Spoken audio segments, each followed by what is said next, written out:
So what is going on in Seattle? What I want to talk about in this video is just that, not what's going on in the street within the Capitol Hill Autonomous Zone, CHAZ, on a day-to-day basis. I want to take a larger view, a more expansive view of what's happening in the whole country and what this little bit of it happening in Seattle represents. That's what I'm trying to do here. For the last 3 years, I've been warning, not predicting, but warning that this country was drifting toward civil war. For 3 years. About a year ago, I actually posted a video up here on my YouTube channel detailing why I thought that was happening, what was going on. So this is nothing new for me. I've been warning about this. And again, warning, not predicting, certainly not calling for civil war, but warning that if things didn't change in this country, that's where we were headed. Now, why did I think that? Let me go back over some of the reasons, because they're even more evident today than they were a year ago or 3 years ago. If you go back and you look at the Civil War, which was obviously we had a very divided country. We fought for 4 years. 700,000 people died. That was at a time when the population was about an 11th of what it is today. So, if we had a comparable civil war today, we'd see between 7 and 8 million people dead. That's a lot of people. You think 3,000 or 4,000 in Afghanistan or Iraq is a lot. Consider between 7 and 8 million people dead. And that's assuming that the Civil War was as contained and as civil as the American Civil War was. A war today would be worse. Not just because we have more advanced weapons, but because the country is even more divided. And that's really what I want to talk about here, and the point I'm making, and the point I've been warning about for the last 3 years. Now, if you go back and you look at the Civil War, what divided the country? What was the big issue? Why did we have a Civil War? Slavery. Were there other issues that divided the country? Tariffs. Now, that's not to say that tariffs were the cause of the Civil War. They weren't. But, slavery was 98, 99, 99.5% of a problem that caused the American Civil War. But there were divisions over slavery. But if you look at almost everything else, what you see wasn't division. What you saw was pretty much unity and consensus. Now, as you can see, I put these up here on this list, and you can see it and keep up with me. And I'm going to go through each of these in little short summations. One of the things that united people in this country, North and South, was the founding. They both believed in the ideals, and ideas of the American Revolution. Both North and South, put out stamps or other things that had Jefferson or Washington on them. They both revered the same history. They both revered the same people. They both admired the founders. There was a consensus there. Both North and South believed in the idea of Republican government. In many ways, you could say the South was even a little bit less centralized and more Republican, other than, obviously, the eugenesis or slavery. But taking that out about their organization and how they handled their politics, they were even somewhat more Republican than the North. But both sides agreed with the idea of representative government. The actual institution of government, the way it was formed. Now, of course, there were differences between how they treated their African American people. I won't call them citizens, because in the South they weren't considered citizens. In the North, they were. But again, there was unity there. Another area you can find of unity was religion. They were overwhelmingly, Protestant, with a sprinkling of Catholics and, a handful of Jews and maybe a Muslim here and there, or perhaps there were Hindus wandering around, and of course, a little assortment of atheists. But on the whole, the religion between the two sides, which was overwhelmingly white Protestant religion, united people more than divided them.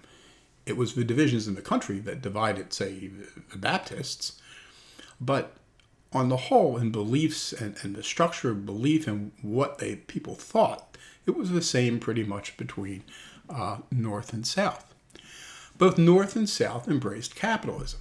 Now, the South obviously was much more agrarian, and the North was becoming much more industrialized, but they both believed in the same kinds of system of, relatively free trade, of private property and all those things that go along with capitalism. There wasn't a divide there. They all embraced the same history, the rise of the West, the advantages of European culture. Now, you can describe that as white culture if you want, and that's up to you. But, they all believed in the same history of the West, in the same advantages that they saw in Western civilization, which they thought was, a good thing. They both believed in that. They both shared the same philosophy, going back to, into the late Middle Ages and the early part of the Renaissance and all the philosophical writings that had come out. They both went to schools where they studied the same philosophers and they embraced the same philosophers. And that was true, across the sides. Literature. They read the same books. They read Shakespeare. They read other things. They read this. They read that. They were all reading the same literature. And of course, as economics, they believed, they both read Adam Smith. They believed not just in capitalism, but in other, economic philosophies and things like that. And basically, North and South, they all agreed on these things. This was an area of consensus.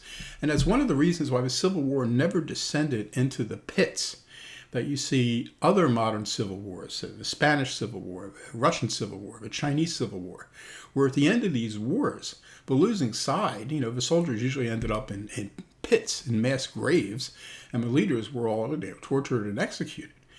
When the Civil War ends in the United States, the soldiers just go home. Grant lets them go home with their horses and weapons. At least their small arms. They couldn't take cannon with them.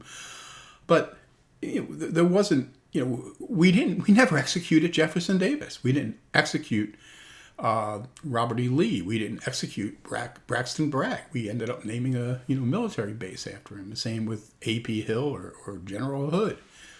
So if you look at the Spanish Civil War, the Russian Civil War, the Chinese Civil War, you don't see that happening.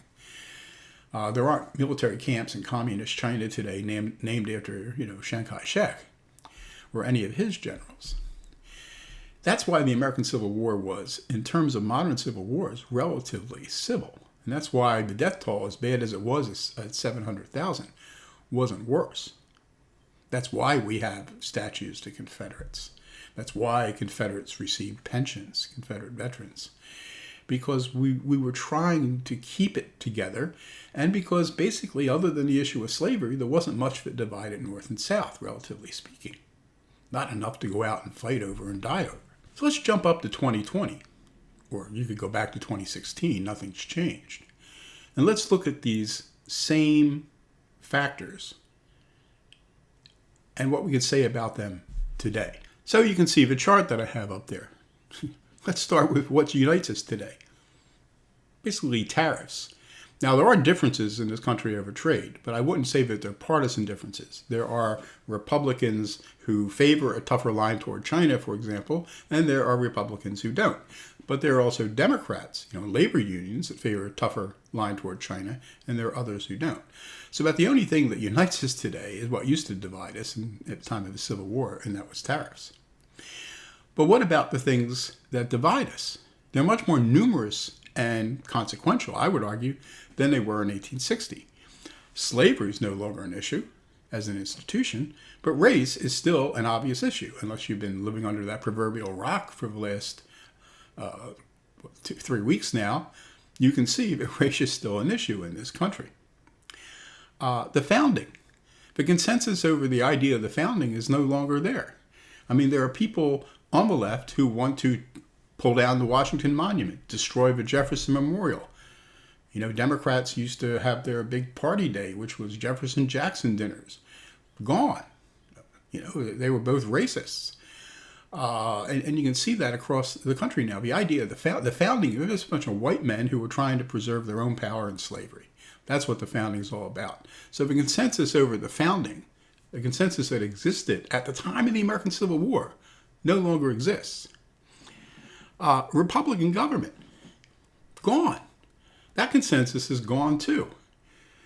If you look at the left, they want to do away with the Electoral College. They don't like the way the Senate's set up. They want to pack the Supreme Court.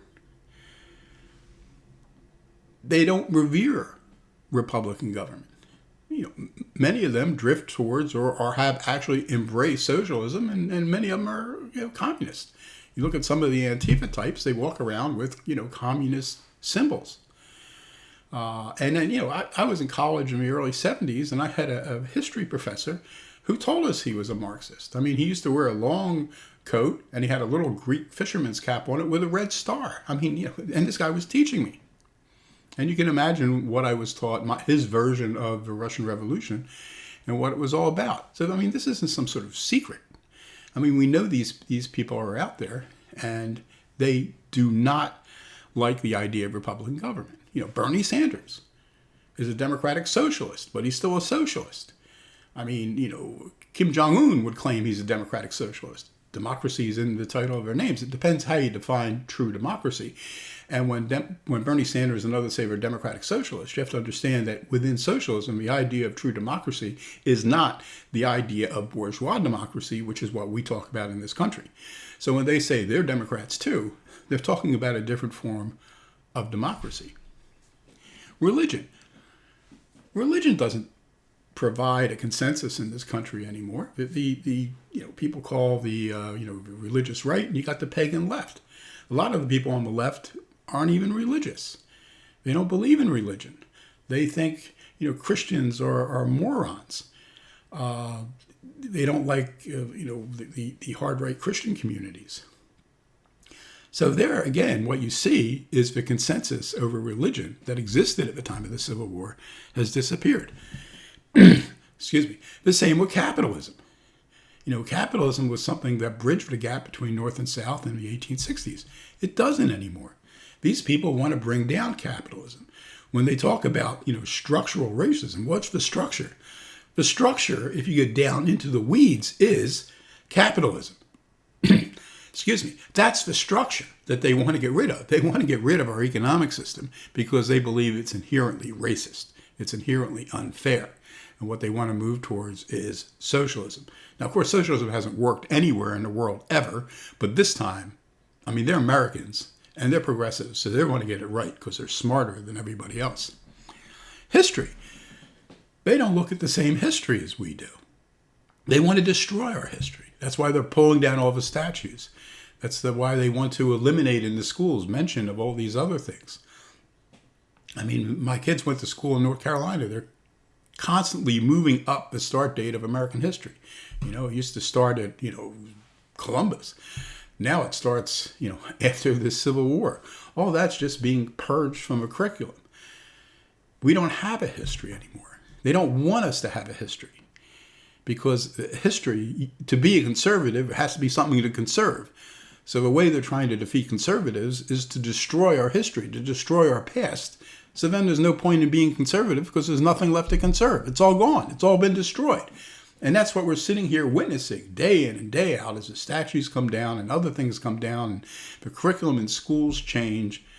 I mean, where do you think all these people who are out on the streets, proclaiming socialism come from? They're all from our universities. And, I just retired after 29 years at a university. I've been teaching on and off in part-time jobs since the late 70s. And I've seen all this. When I was in college, I could see it going on. I mean, this is something that just happened. I mean, I saw it in the 70s, and it repelled me. History, talked about. Philosophy. The old philosophers now are all out. They're all gone. That's not what they want anymore. They want a new philosophy. Everything's new. All these old philosophers are just old white men, Spinoza and Locke and all these other people. We don't care about them. We want new third world kinds of philosophers and their works. That's what we want to read. And it's the same true with literature. Look at English departments some of them have cut out Shakespeare and cut out the classic books that we used to read. And now we're reading things by third world authors because we're more diverse and, we're trying to be nicer and all these other things. These other guys are just old white people. They need to be, they support colonialism and imperialism. They need to be purged. And of course, economics, it goes without saying that, they don't like capitalism. They associate capitalism with everything that's been wrong, not with the creation of wealth, not with making people's lives better, but with slavery, with everything else that goes wrong. As if before capitalism there was no slavery in the world, as if before capitalism everybody was rich or everybody was middle class. I mean, that's nonsense. But of course you won't know that because we don't teach our kids history anymore. So all that history, where all that would become evident, has to be destroyed, so that the narrative that all these problems we're living with today are just sort of happened after the formation of capitalism. That's the narrative. That's what they're telling people, and anything that might undermine that, has to be destroyed. So where's that leave us? Seattle. Riots across the country. That's why all these things are happening. This is the drift toward civil war. And if we're not careful, that's where we're going to end up. People talk, why can't we just get together? Why can't the Republicans and the Democrats put their partisanship aside and accomplish something? Start doing the work that the American people would like to see done. You hear this all the time. You hear it on, you can hear it on MSNBC, CNN, CBS, ABC, Fox, any of the media you look at. Why can't we just do these things? And what I'm saying here is, and this is the important point I'm trying to make, these things, that can't happen. That can't happen because there's no consensus left. That these two sides can't work together because they don't share the same set of beliefs. This country, the opposite poles for this country politically are, on the one side you have consensus. The other side you have conflict. And you move around on a scale between those two. Do you move toward conflict or consensus? The consensus in this country, as I said, is basically gone. We had more consensus in the middle of the American Civil War than we have today. What's amazing is that we're still together. What's amazing is that this country hasn't already just fallen apart and broken out into civil war. And that's my big fear, is that it will, or that, who knows, maybe what Seattle's telling us is, it's already happened. We're already in the beginning, early stages of a civil war. Remember, the Civil War didn't start in April 1861 when South Carolinians shelled Fort Sumter. That's when this Civil War, as a conflict, began. You can push the Civil War back much further. I mean, the states started leaving the Union back in, the early part, right after the election of November 1860, when Lincoln was elected. You can say the beginning of the Civil War is when Lincoln wins. And the South realizes that the balance between North and South politically is gone. I mean, Lincoln didn't just win. He won with 40% of the vote. 60% of the people in this country voted against Abraham Lincoln. But because of the way the country's structured, he won the Electoral College vote and became president. You could argue that the Civil War begins, and some people do, with John Brown's raid. Or you could push it back to Bleeding Kansas, again, where John Brown was involved in the 1850s. I mean, when did the Civil War begin? I mean, it didn't just begin when they opened fire on Fort Sumter. It had been going on for years. It's just, it hadn't broken out fully yet. And it's entirely conceivable, and we won't know until we get 2 or 3 or 4 years down the road, that we're already in the midst of the early stages of a civil war. That's what Seattle represents. That's what rebellion against the pandemic represents. That's what sanctuary states and counties and cities represented. And this has been going on for years. These were all the breakdown of the consensus. This was all the breakdown of a coherent federal power. And that what's about to happen will lead us to the point where you get to Fort Sumter, but we're not quite there yet. I mean, ask yourself, what's going to happen? What's going to happen in this country if Trump loses? But what's going to happen in this country if Trump wins? If you look at what the left is doing today, if Trump's reelected, remember what happened after he was reelected? The panic, the marches, and everything else. We're already at a worse stage than that in the summer of 2020. What's going to happen if he's reelected in November 2020? How much worse is it going to get? And if it gets much worse, with a total absence of a consensus in the country between left and right, where are we headed if not to civil war? If things keep going on as they are for several more years, maybe for several more months, we may well be in the middle of a civil war. Like I said, it may already be happening. It's just too early to recognize it. People didn't recognize it, in the late 1850s, what was going on. Some people did, but many people didn't. Civil War seemed, this beyond comprehension. But that's what we ended up with, because people thought it was beyond comprehension. After World War I, people didn't think World War II was possible. But it was, largely because people didn't think it was possible and people were unwilling to take the stands to prevent it. And nobody's taking stands today. We have a party in this country, the Democratic Party, which is fostering these things. You've got people in Seattle hunkered down there, and instead of making it more difficult for them to maintain themselves, the city's helping them. They're bringing in and cleaning up the porta potties. They send in the sanitation department to clean up. They pass resolutions for sanctuary cities. They do all these other things that keep these things going. And of course, why wouldn't people seize city blocks in the middle of a major American city, the major city in Washington, the state of Washington?